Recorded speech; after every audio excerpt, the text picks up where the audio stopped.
Mm, Federico Fellini. This 1 hour reading challenge. Federico Fellini and the Kottayam Santa. So from here on, I'll be reading. I see my mother, but once she started her school, she was no longer only a mother. The moment children entered the school, she became the mother to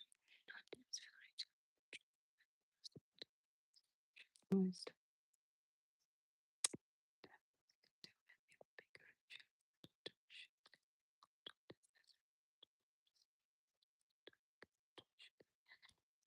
Feel that my brother and I were in the many more special than them. We too had to call our mother Mrs. Rolling from Mrs. Public and private, which obviously differed zones. It wasn't always easy to switch.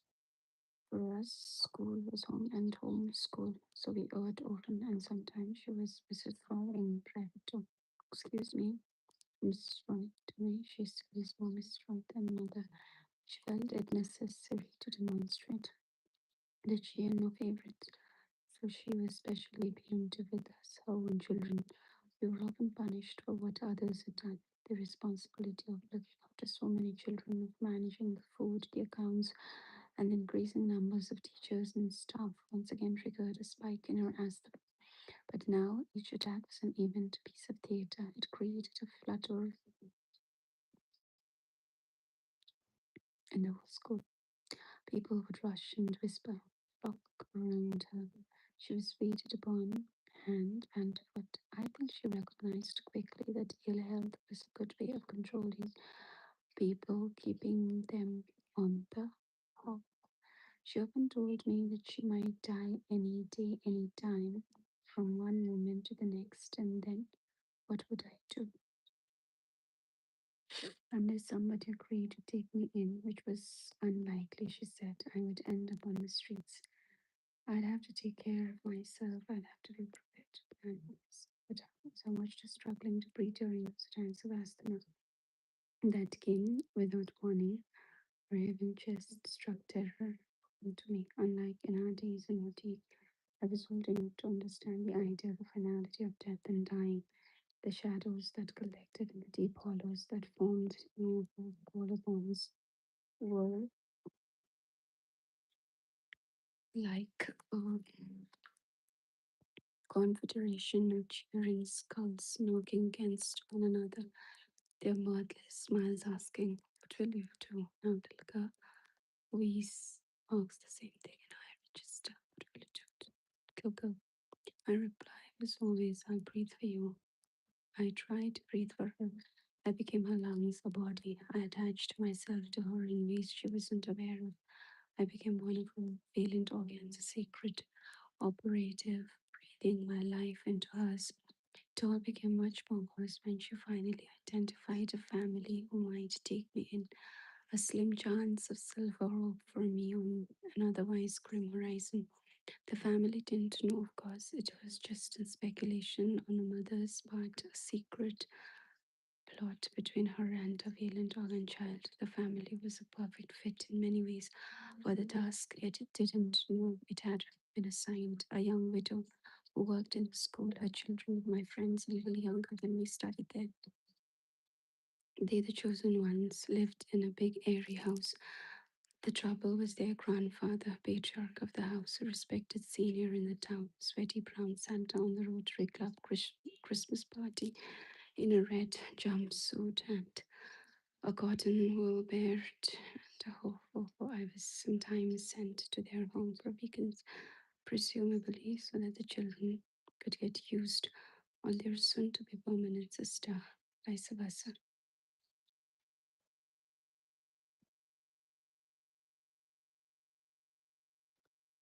There was there when he caught me alone, which wasn't hard because I was reading child. Mm, mm, mm, I could tell that what he was doing was wrong, and I sensed that it had something to do with having babies and that I must escape. He was a lumbering, ungainly man, and I always managed to get away. But still, it was a hunt, and I was his prey. While everybody else saw the kindly time Santa, loving, bumbling grandpa, I saw a human sized pig with glasses, a snorting wild boar sitting across the table from me at meal times. I say I got away, and I'm sure I did.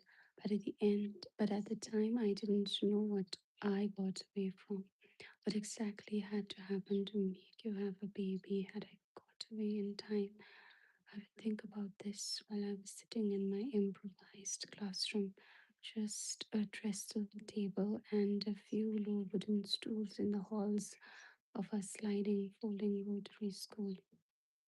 It was a poor teacher that my mother was running out was attempting to teach me something.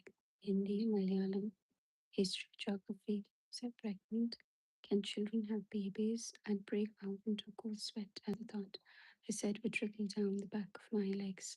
I was convinced that close, cold sweat trickling down the back of your legs was a sure sign of pregnancy. The long stemmed ceiling fan went round and round during those quiet afternoons. It sounded like doom. I never told my mother about the wild boar or the hunt. I'm not sure why. I was unsure, I suppose. What if I was wrong? What if it was just wild boar affection? How ungrateful could I be? And who would believe me, bad and Christian girl? And how would my friends feel? In any case, I was sure I could fend him off. I made myself some quick, easy rules: hide in the ground, make sure never to be alone, be alert, never read. It was only a question of a day or two at a time.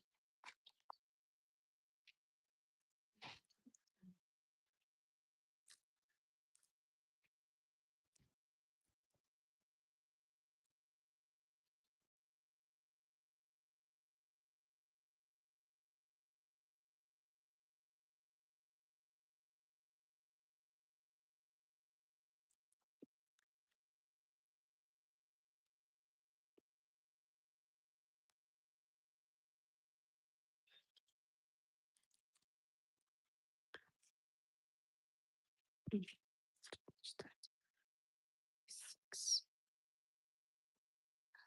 What if it wasn't? What if my mother died and I had to live with them? Then I knew that if she died, I must too. I'd have to find a way. I wasn't devastated by the idea, but underneath the sunny scotch moments that the was constantly the background score in the never end. I had to make every effort to keep her alive, breathe for her. I kept an eagle eye on all the other children's mothers, hoping to spot a trace of a mother like mine. I never did. It's not that I wanted her to be like my friend's mother. I didn't because they always seemed a little frightened, a little tentative, as though they were perpetually waiting for instructions. I was once invited to a birthday party at one of their homes. It happened rarely because we were considered outsiders, not sufficiently Christian, not sufficiently Malayali, not sufficiently wealthy. So this occasion was special. I was alone. Mrs. Roy wasn't there. My hosts were rich plantation people. They had a grand house with deep verandas, a long driveway, spotted deer in their lawn, and many servants. The mother of the birthday child was plump and safe looking. Her brilliant diamond earrings were like tiny searchlights. It was a children's party, but most of the parents were there too. Mountain photos on the table, the mirrors on the wall made it look as though there were many parties, many tables, and many mountain rooms to food. The child's father came into the room with an envelope. It looked as though he was many fathers with many envelopes. Or maybe my imagination has turned him into a multitude. He threw the envelope onto the floor. Edi Ninakoru Esutuvanu. The rudest way of saying, woman, there's a letter for you. The safe looking mother bent down with her diamonds and picked the letter up from the floor in front of everybody. And she looked so lonely to put my arms around me, but I didn't want a mother like her. And at that moment, I was relieved not to have a father at all. That's a terrible thing to say, I know, but back then, father seemed like an extremely risky proposition to me. By this time, my brothers and my memory of our own father had completely faded. We only knew him as a mysterious stranger, quite handsome, with what in the grey photo album that Mrs. Roy kept locked in a cupboard and allowed us to look at it occasionally. There was a photograph of their wedding to a quiet Hindu, with what in the album our mother looked as mysterious and as much of a stranger as our father did. And there was a picture of her sitting on a wicker chair in the Assam Planters Club, wearing a sexy sleeveless blouse and smoking a cigarette. She wasn't Mrs. Roy, she was someone else.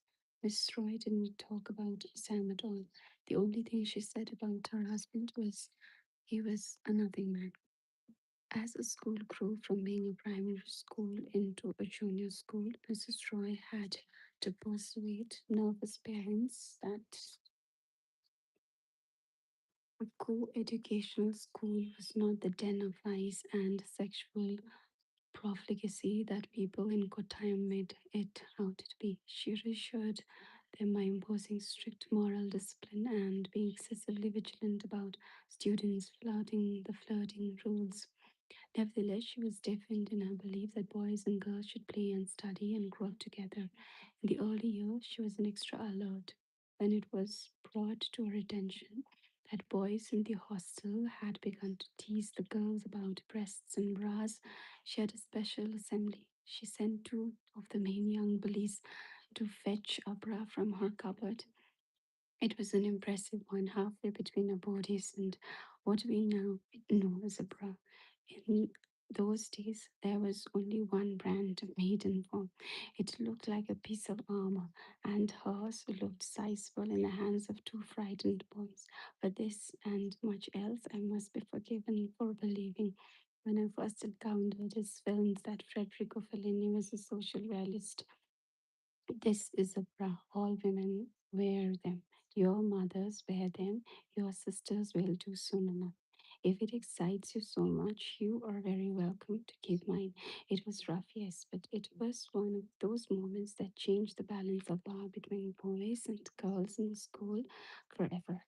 Mrs. Roy made it her mission to disabuse boys of their seemingly God given sense of entitlement. She turned them into considerate, respectful men, the kind the town had rarely seen. In a way, she liberated them too. She freed them of the burden of being what society thought men ought to be.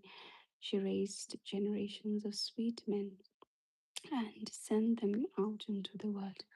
What she did for girl students, the spirit she instilled in them, was nothing sort of revolutionary. She gave them spines, she gave them wings, she set them free. She bequeathed her unwavering attention and her stern love on them, and they shone back at her. That revolution, like all revolutions, come at cost. 14.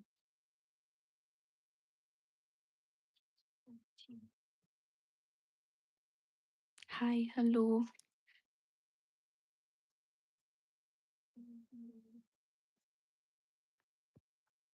Next collateral. Okay, what chapter is this? 1, 2, 3, 4, 5, 6, 7. Seventh chapter.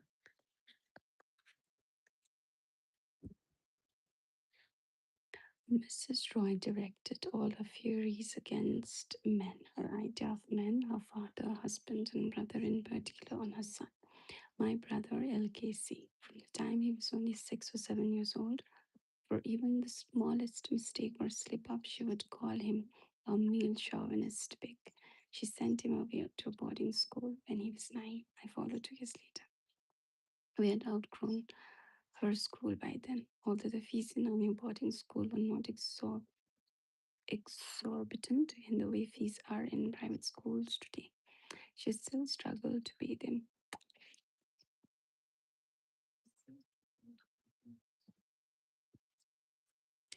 For years, we never heard the end of how much we owed her for our education. Speaking as your banker was the way many conversations went. I hated being sent away. How we need our tormentors. The school we were sent to, where I studied for 6 years, was in the Nilgiris, the Blue Mountains, quite close to Ooty. It was an overnight journey in a big, broad gauge train, and then a 3 hour ride on another smaller train up the steep mountain terrain. On those journeys back to school, surrounded by posturers, happy fellow students, I came to intimately understanding the meaning of desolation and how never to show my feelings. Our new school could not have been more different from Mrs. Roy's. It had a grand reputation and iconic clock tower, a beautiful rambling grounds, but the first thing that struck me about it was how filthy it was. The dorms were filthy, the kitchen was filthy, and the dining room was full of flies. Filthiest of all were the toilets. First, a trained and experienced toilet cleaner such as myself, this was trauma and an affront. The school prided itself on being a military school. We spent long hours learning to march round like soldiers with an instructor, an ex soldier roaring at us left, left, left, right, left, dig your heels and roll your toes, left, left, left, right, left. He would bend down low and literally roar at our heels. I worried about stepping on his huge, bushy mustache. There were no bra demonstrations at assembly. The boys were taught to behave like boys. The school uniform was khaki shorts and khaki battle jacket. They had an army band in which my brother played the bugle. They had painting and sculpture classes. We were very few girls, no battle jackets, no army band for us, no painting or sculpture either. Instead, we had old lady v necked cardigans, pleated grey skirts, home science, and needlework. During midterm weekends, I would watch with some fascination the joyful love reunions between my classmates and their parents, who took them out for an overnight break and brought them back laden with food, new clothes, and shoes. भाइ पूजा गर्यो लु छिटो ढिलो हुन्छ है ढिलो भयो बाहिर अँध्यारै भइसक्यो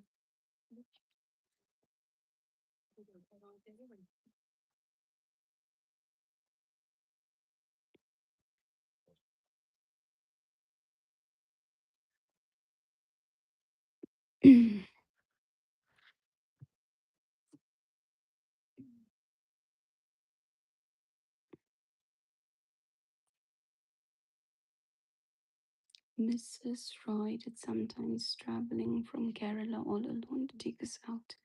She would be the only single mother in a sea of couples. When I saw her standing among them, my heart would burst with love for her.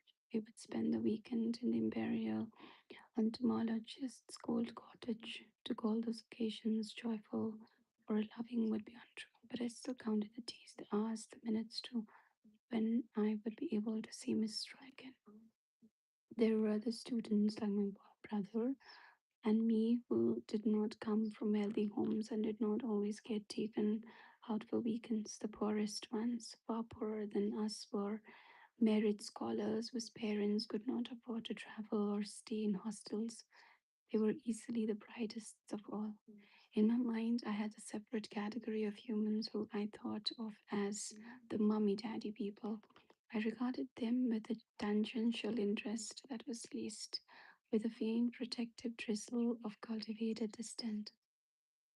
I believed that I belonged to completely different species. The only thing I loved about the school was the athletics track. Even now, when I think about what heaven ought to be like, the image that comes to my mind is not a writer's heaven, not a library or a book paradise. It's me sitting under the huge oak tree on the grass that would have run forever.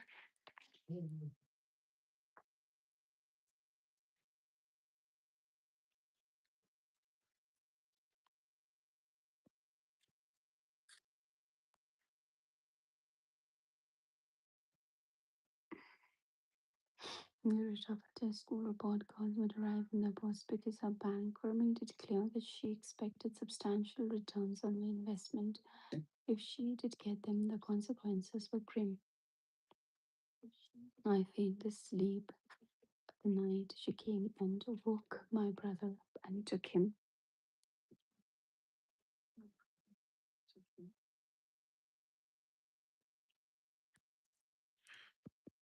Yes.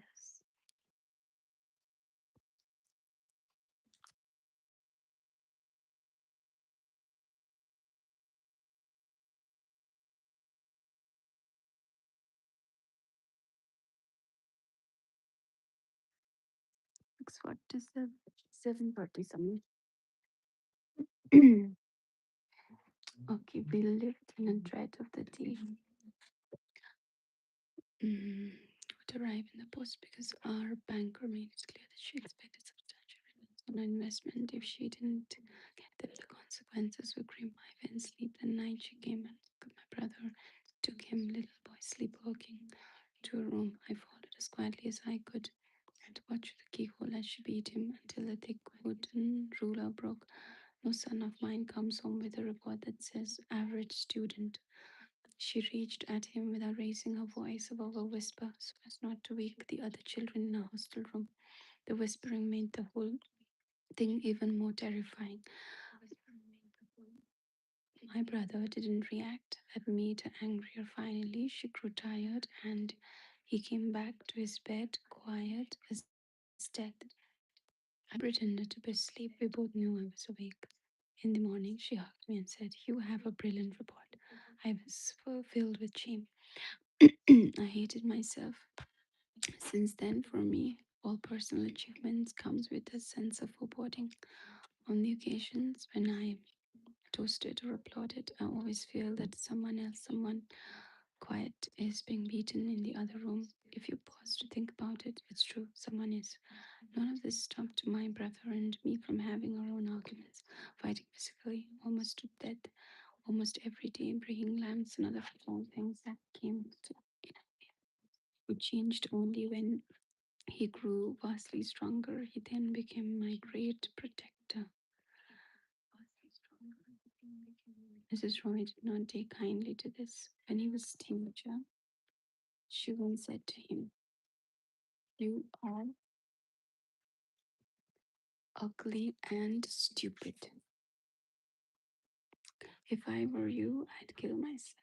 He was neither of those things. He was just quiet and unsure of himself because he remembered his father and was marked with the trauma of losing him more than I was. It was a remarkable, and Mrs. Fry felt able to see these terrible things to her son in this, the land of sun worshippers, the land in which son must be given more than daughters, more of everything: attention, love, money, education, inheritance, even food, the land of infanticide and female feticide, in which millions of daughters are done away with even before they are born, and some just after. Sometimes my mother behaved as though all of this was my brother's fault because he was the only man she could reach, the only man she could punish for the sins of the world.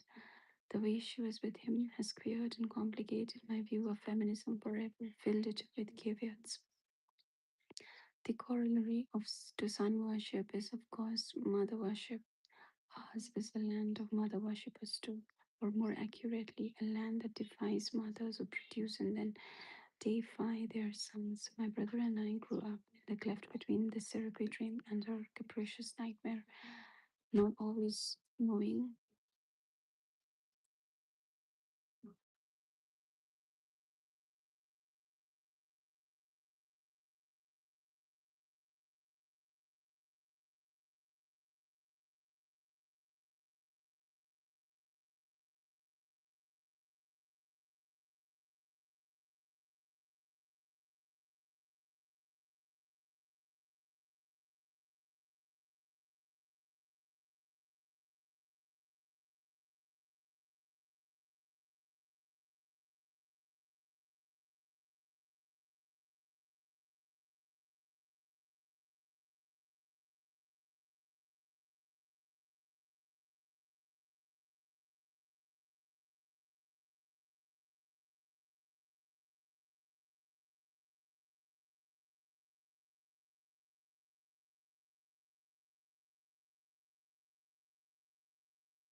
Compared to her abusive bullying wrath against my brother, Mrs. Roy's rage against me had an entirely different quality and texture. It was more ambiguous but no less harsh. Its contours became clearer as I grew older, or perhaps I just became more accustomed to it. The year before I followed my brother to a boarding school, a telephone, a first, was installed in the front room of our hostel home. It was 1969. I was nine. It was 19. It wasn't a good day. I still remember our phone number 2793. The phone was on those black backlight instruments. Mrs. Roy, the cosmopolitan, knew about phones. She had grown up in Delhi, studied in Madras, was married in Calcutta, and had lived in Assam. But I was, at that time, still a villager. I knew a lot about some things and little about others. I knew how to make an improvised fishing rod, how to fish, where to find the best earthworms for bait, how to raise baby birds and squirrels, but I didn't know a thing about telephone. We, the rest of the hostelers, and I watched the telephone being installed in a silent awe.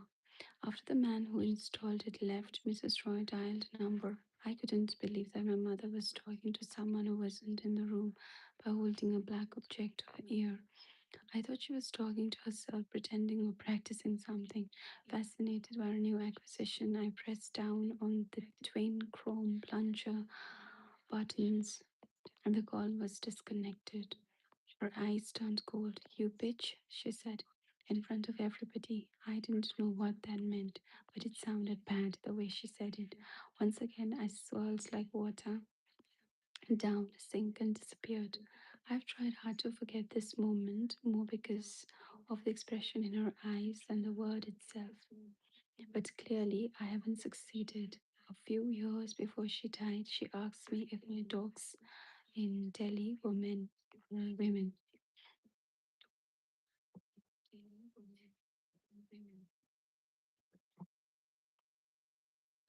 So when she said bitch all those years, maybe she didn't mean it badly after all. On the other hand, she was merciless with dogs. So maybe she didn't mean it badly. The story of Dido, my big, beautiful black Als- Alsatian, Alsatian is hard to tell, but I will in a while. Perhaps the reason the pitch incident is lodged so firmly in my mind is because it was a doubly bad day. The day we got our first telephone was also the day the newspapers reported that Naxalites had beheaded a landlord in a district north of Kottayam.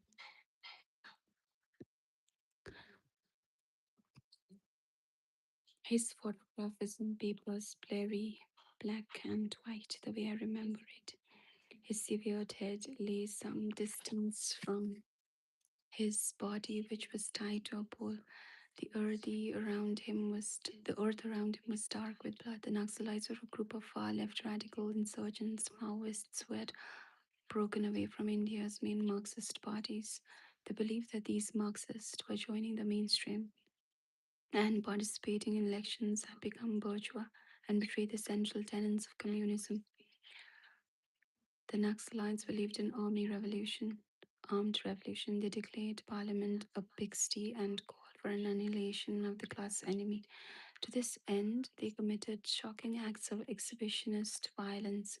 The mainstream Marxists in Kerala, who had formed the first ever democratically elected communist state government in India in 1957, were hostile to them and called them anarchists and adventurists.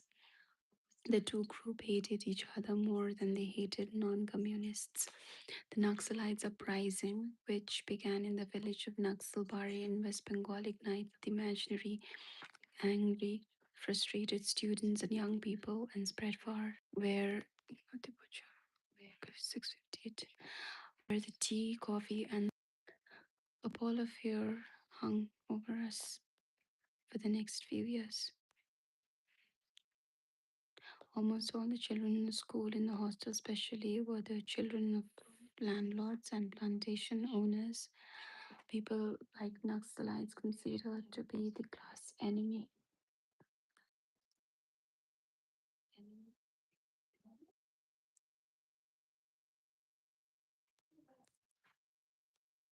I worried that they would all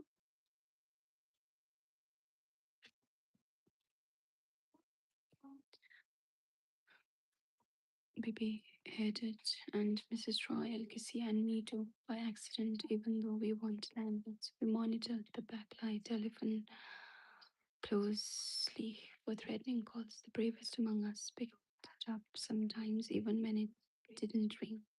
We believed that someone was waiting on the other end of the line, prominently waiting to threaten us. When Mrs. Roy wasn't watching, we practiced saying hello or speaking.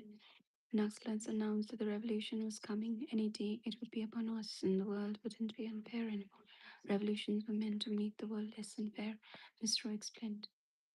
The poor would inherit the earth, the rich would be killed. In church, the priest said the same sort of thing about the poor that the communists did, but they didn't sound as though they meant it. They were far less extreme about the fate of the rich because their congregations were made up of comparatively well off people, the really poor who mostly belonged to castes that were considered untouchable and had converted to Christianity relatively recently, hoping to escape the stigma of the Hindu caste system, were not allowed in Syrian Christian churches. Caste pursued them into Christianity. On the subject of caste, the Syrian Christians of Kerala, many of whom like to believe with no real basis that their forefathers were Brahmins who had been converted to Christianity by St. Thomas the Apostle when he traveled east after the crucifixion, and the Hindus in the rest of the India are similar rises in other part of the country. It's like a dreadful thermometer that takes our temperature from time to time and tells us how sick we are.